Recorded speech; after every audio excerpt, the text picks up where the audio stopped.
I'm Arnold Tanser, I'm a chef. I've just worked out for 20 years. I'm writing a speech for some students who are graduating. Yeah, so I cook, basically. I cook, that's what I do. And the great thing is my profession allows me to do different things within the realm of cooking. I have this company called Food on the Move. We're basically an events and outside catering company.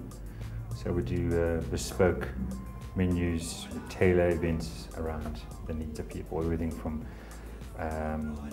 huge public events, weddings, funerals, christenings, private dinners, from 2 to 2000. I started studying medical technology, and when I left here in '89, I was born in Holland, I went back to Holland, and hunger drove me into the kitchen because they didn't recognize my diploma overseas, so I had to earn a living, and so I started washing dishes.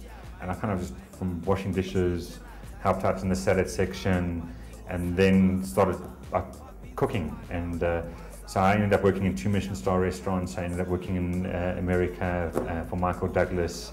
Came back here in '95, and have been here ever since. Worked in the bush for many, many years, right across Africa for Conservation Corporation. I was the executive chef, and have since '98 been back in Johannesburg in various guises, and this company's been 5 years. Well, I think one of the big things that, being a chef is hard work. I think people, they see TV and they see the glamour of Jamie Oliver and Gordon Ramsay, etc., etc.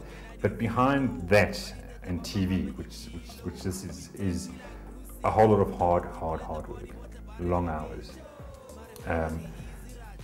We were in what is called in Johannesburg season, all the office parties, etc., etc. So we're 7 days a week. Everybody's working 7 days a week at the moment. You know, we're working 16 hours a day. So the challenge is, you've got to be physically and mentally up to it. Your social life, because we're in the entertainment industry, your social life always takes a big step. So that's one of the biggest challenges, I think, for any young person coming into the industry, is that they've got to realize they're not going to be at every 21st party. They're not going to make every wedding except maybe their own, and then they're going to end up probably cooking at it. So it's tough on the social aspect. The other aspect is obviously also the health and the hygiene in terms of getting the food from place to place and making sure that you're well versed and compliant with all of that. And then I think the most interesting thing and the challenging thing for a chef is to be on top of your game, to be one step ahead of each other. And the public has become, in the last 10 years, phenomenally well known and versed in terms of food. They know their fleur de sel from their normal salt. I think for people who've never worked, if you're coming out of school, take your holiday and go and work in a really busy place. Commit yourself to working in a place in a busy time. Most guys will say yes. If you go up to them and say, I want to come work, I'll come and spend 10 days with you in my holiday, I want to see what this industry is about.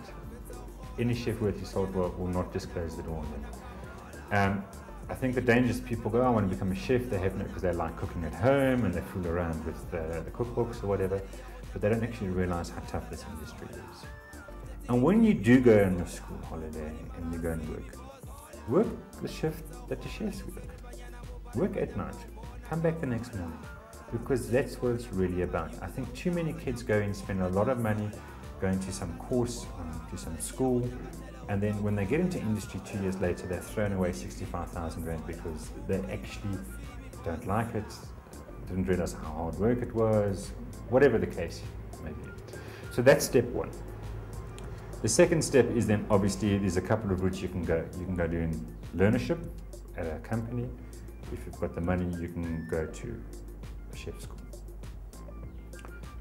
So I think the money is going to be the big question. I mean, obviously there's bursaries and that available. Go and study, and realize that once you've finished those 2 years at chef school, you're still a student. It takes another 10, 15 years before you're a great chef. And I think the fall-off rate's very high. I think if you look at most colleges and that, if 5% after 5 years are still in the industry, that's a lot.